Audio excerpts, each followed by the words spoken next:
Добрый день, дорогие друзья! Мы сейчас с вами будем анонсировать ролик, следующую серию роликов, про которые будем разговаривать о массовых захоронениях в Минске и в Беларуси в целом. В чем суть серии будущих наших передач?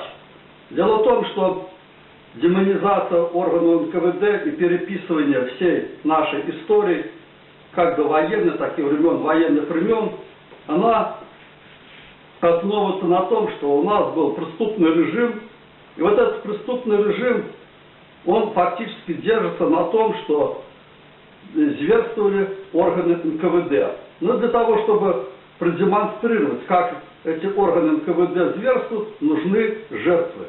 Нужны их жертвы и еще раз жертвы. Но нужно, чтобы их было не то, что тысячи, а их нужно десятки, а может быть даже и сотни тысяч вот этих невинных жертв.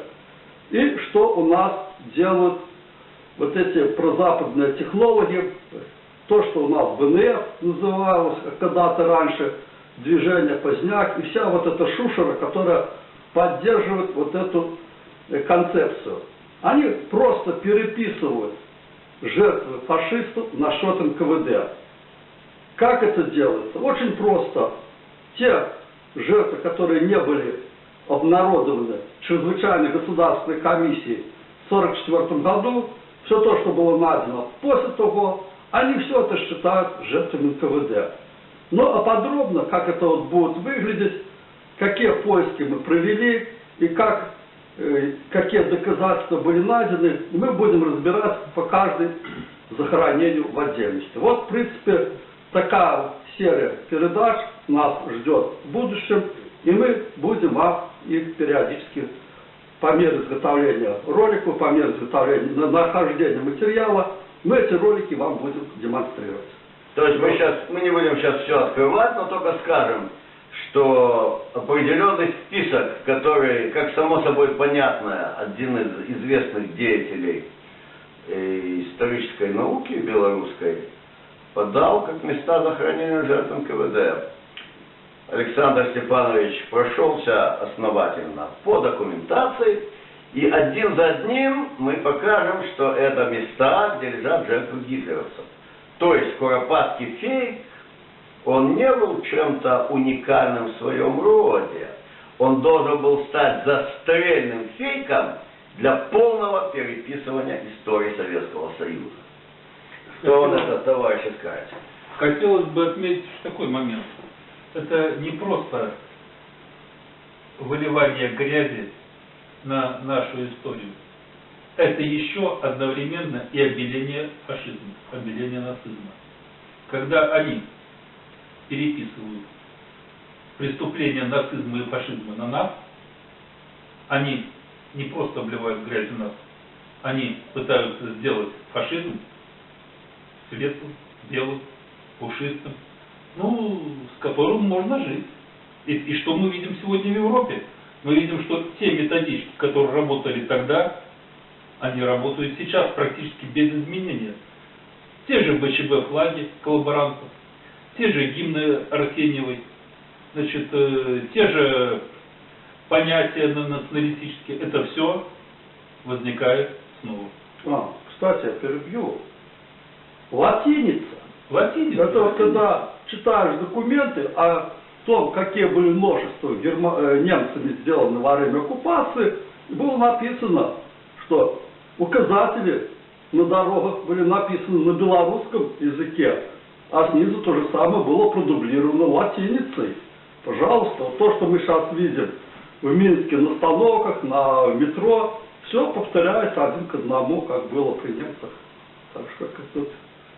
Добавлю тут, нет никакой уникальности в этом, да, получается, сейчас вот современность, да, Россия уже при проведении специальной военной операции прочувствовала на себе вот эти все фейки, Буча и так далее, да, там, рассказы там об изнасилованных кучах, о том, что там раздают Виагру, но это вообще вспомнили Сребреницу. до такого додумываться. Сребреницу как-то благодаря либерастической все это, значит, антиинтеллигенции, каналам эхо и всякое, оно прошло как-то мимо масс народа. А вот такой фейк уже был в Сребренице. Сейчас его применили против России. Ну, то есть один и тот же почерк. То есть бандиты массами истребляют мирное население, и потом они это вешают на тех, кто этих бандитов пытается как-то урезонить силой.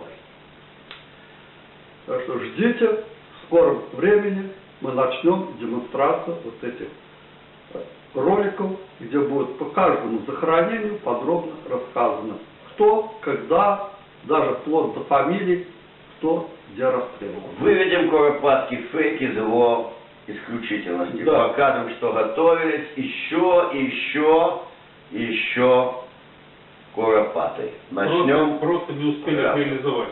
правду разбирать. Я скажу так, в заслугу наших мужественных соотечественников, наших сограждан, которые в рядах патриотического гражданского общества создали общественную комиссию тогда, в те страшные годы, когда уже готовилась полная 180 градусов повернутое переписывание истории, как оно было осуществлено в соседних с нами странах, с севера и с юга.